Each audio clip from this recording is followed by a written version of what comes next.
welcome everyone. We have with us Priya Jaggi. She is the marketing and category lead for McDonald's. She brings on board 16 years of experience building brands across different sectors, starting from consumer goods to, consumer sector, tech, and now in the food services world. Priya, very happy to have you here today with us on the episode of Behind the Barcode, and a warm welcome. Thank you so much, Digvijay. Very excited to be here. Thank you for making time. We are going to dive into some of the questions around the sector. We're going to ask you for your favorite menu on the McDonald's for sure, and probably have some good, insightful conversations along the way. So diving right into it. Okay, so to get started, food services has been, in the last few years has been a very buoyant sector. Uh, Possibly at the back of COVID, there's been a quite a bit of uptick in the way consumers have consumed products at home as well as in the stores. But off late, I would say that there's been a slowdown that we've observed, especially in the last couple of quarters. Uh, when you look back at the business, what's been your reaction? What do you think? What are the underlying thematics and consumer reasons which is probably driving this change as you see it? Yeah, like you rightly said, right after COVID, there was a whole resurgence of revenge spending, revenge traveling, and that really set a wave where there was a lot of premium, a lot of new trials that happened. Post that, the consumers have become far more price conscious. So value and discounts have almost become table stakes now for most of the consumers, and that's a very different journey to navigate just in about 3 years. So the whole industry is sort of looking at how to redirect. But the one big change that has come through post COVID is just the omni-channel consumer, right? Probably people who weren't ordering as much through delivery are now in the delivery fold as well, which brings about different challenges as a marketer. So, from building brand perspective, is it would you say it's more challenging or differently challenging today than it was, say, a few years back when retail used to be a center point for building the brand or the consumer experience? I would definitely say it's more fragmented. I think every marketer believes their time is the most challenging. So over the years, I think the more and more channels that come up, you sort of have to build expertise on all of them. And like I said before, like the 3POs, that is now a platform for discovery. Earlier, for retail outlets, physical availability was the number one most important thing. If something's not close to you, even if you love it, you're probably not going to travel 10 kilometers to eat some new product. But now those barriers are, of course, broken. So almost like you're marketing on different channels where you have traditional media, but you also have 3POs, and now even faster than that, delivery. So it's definitely a different world. Yeah. Oh, great. That's actually fairly interesting. So, if I dial back a few years, I would say that a lot of these digital first brands and kitchens or cloud kitchens came on board, and then they changed the way consumers could experience foods online. But while being late to the party, I would say the lot of those traditional retail oriented brands have also now been very active online. So do you see, one, obviously the brand building being done differently? How do you sort of take your brand equity and create it for the consumers online? So that's one aspect which is obviously fairly intriguing. The way I would say that it's shifted is earlier you would go maybe through a funnel wide approach, right? You would see a top of the funnel, an asset which sort of tells you the story behind the product. And then there is another asset which nudges you to purchase it with an offer or something like that. Now, all of this happens on one 3PO channel while everyone is also in the same space. So I think the challenge is how do you communicate what's key and different about your brand, but do it in a format which is far few seconds than you had the luxury of time earlier in the TV era. So I think those principles hold, and that's true of different formats. Like you do the same thing with reels and shorts, and now on Swiggy and Zomato as well. So it's just a different world that you have to navigate.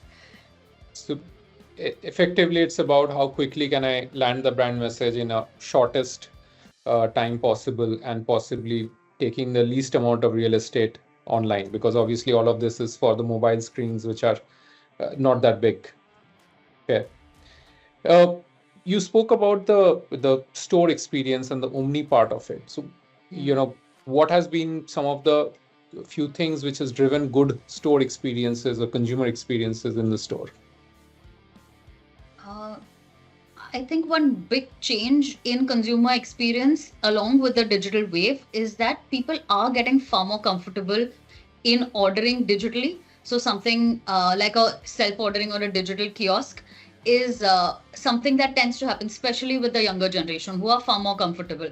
They would be okay not interacting with a person. Old school retail would have meant far more manning and a lot more menu explanations. But now that's more power in the hands of the consumer, right? If you can't have a human intervention and the consumer is free to choose, similar to how they're sitting at home and scrolling in their pajamas, they pretty much behave the same way in store as well. There is minimum intervention. So you have to ensure that your retail space allows for that. And whatever you want to communicate is in the least intrusive way possible. So the consumer journeys are seamless. And at the same time, I'm sure there are consumers who would like to have that interaction. So you need to still provision for people to cater to such consumer needs as well. Yes, as you go deeper, maybe if you penetrate in tier 2, tier 3, they won't be as comfortable ordering maybe on a self-ordering kiosk, and we would need human intervention. Also, finally, it's hospitality industry. So human touch never hurts. It always gives you that little additional delight. No, that's a fair point. I mean, you're right. It's end of the day a hospitality industry. So how do we do it best?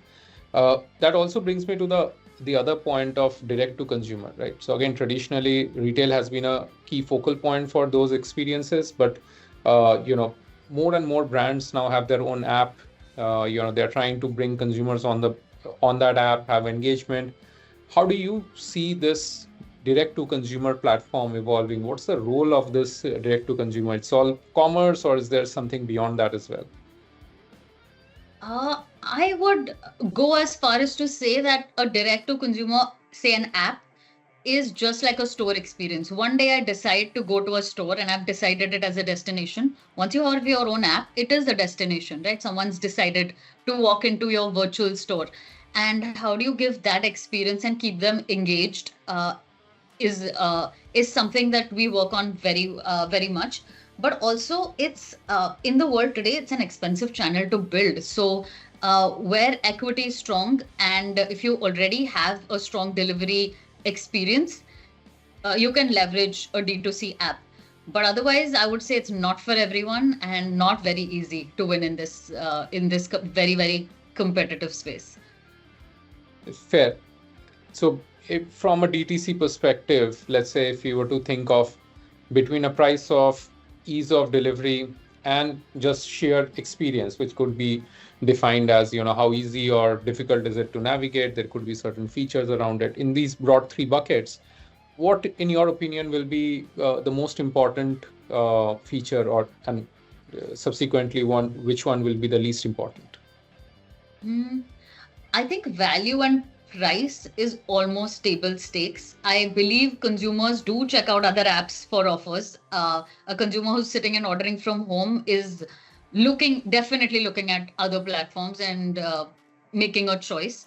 So that's something that we have to deliver. Yeah, quick delivery, because of course it's an experience, right? If your food is delivered hot, that's something that you have to aspire to, and that is definitely a quality standard to maintain, because it's going to come bite you in the back later. Because if you have a lot of easy consumer acquisition, but you aren't able to deliver on the experience, it's not a sustainable model. But the third party operators today, like I want to say somewhere it's come another way around also, right? So quick service restaurants are going to D2C, but the 3PO operators who have 10-minute delivery are also launching cafes and food services under the brand name. So I think it's a really a consumer's choice today. Let's look at the non-digital side of the world, and obviously, India is well known for its diversity in from a palate perspective, and it's said that every 200 kilometers, what people consume and what they prefer in terms of their palate changes, right? So, when you think of brands who are, national brands or global brands for that matter, now they are trying to become more and more relevant in the context of that local community or that city and taste preferences. How do you see these brands become more contextual and relevant? Yeah, I think new news is something which has become a big differentiator. So it while there are lots of multiple options, the good thing now is that people's palate has also become slightly diverse. So whether taste change every 200 kilometers, absolutely true. But people, I would say, are more willing to try a different flavor. Many years ago, say a Japanese cuisine or something like that would be so foreign to people. And now those have become more and more acceptable flavors. The key is actually for us to do fusion, right? Not be true to true authentic Japanese, but an Indian form of that. And that's what really works in India, very honestly. We already have Indian Chinese, which is a whole category, and we proudly call it Chindian. So I think it's time for other categories to explore that route because we are still married to our root, but we want newer and fusion flavors. So that's how I'm seeing the consumer trends. In terms of brand building, in terms of marketing, what in your view, what works? Because the media channels are very fragmented and in many ways more cluttered than before. And when you're thinking of building brands contextually, what sort of strategy seems to work? So, of course, as much as you can localize something, always works better. And again, just being about a language is not enough. How much can you actually speak to that context? And I would also say the mood of the nation. So many times, it's not just localization. The whole country is feeling something at some point of time, and if you can pick that pulse, it really elevates your connection with the consumer. Of course, having an emotional brand connect is something that you always want. But given the really rapid pace, like we started off early on saying that you have to communicate everything in a matter of a few seconds. So while we know in theory this is what we're supposed to do, getting to it and localizing it enough gets harder almost every day. If you have to do a crystal ball gazing between now and the next 6 to 12 months or a little longer even, right? What are the 2, 3 things that you feel is going to stand out from where the consumer is and from the perspective of brands who are looking to make a difference in this area? I would say two things. Is one is definitely nailing the omnichannel experience, how you're consistent across, how you're showing up with the same language and the same brand belief through the consumer journey. And the second thing is keeping on with the new news because with the rapid pace of just increase in multiple options, good old legacy brands have to keep redefining their audience and bringing them what they want. So I think any player who's able to do these two things will really be set up for success. And one more question that I have is that, do you feel that the consumer today is as loyal as it used to be, or they are more flirtatious in terms of trying out different brands? And is it tougher to keep the consumer hooked to your brand in comparison to what it used to be before? I would say yes, because that's related to the multiple options, right? It's consumers do say, today I feel like Mexican, I feel like a burger. And the feelings and the options have just increased. So even if you are a favorite destination, the amount of eat outs after which your chance will come back again is just increasing. So when you look at overall India's eat out frequency, there is so much headroom to grow still compared to some of the other markets, that Indians on average still eat out only about 5 to 7 times a whole month, which is much lower than many of the developed markets. So having said that, there is room to grow, but there are multiple options. So how do you stay on top of mind all the time is something to work on. Yeah. And in your view, because a brand is often categorized or associated with a certain type of cuisine more often than not.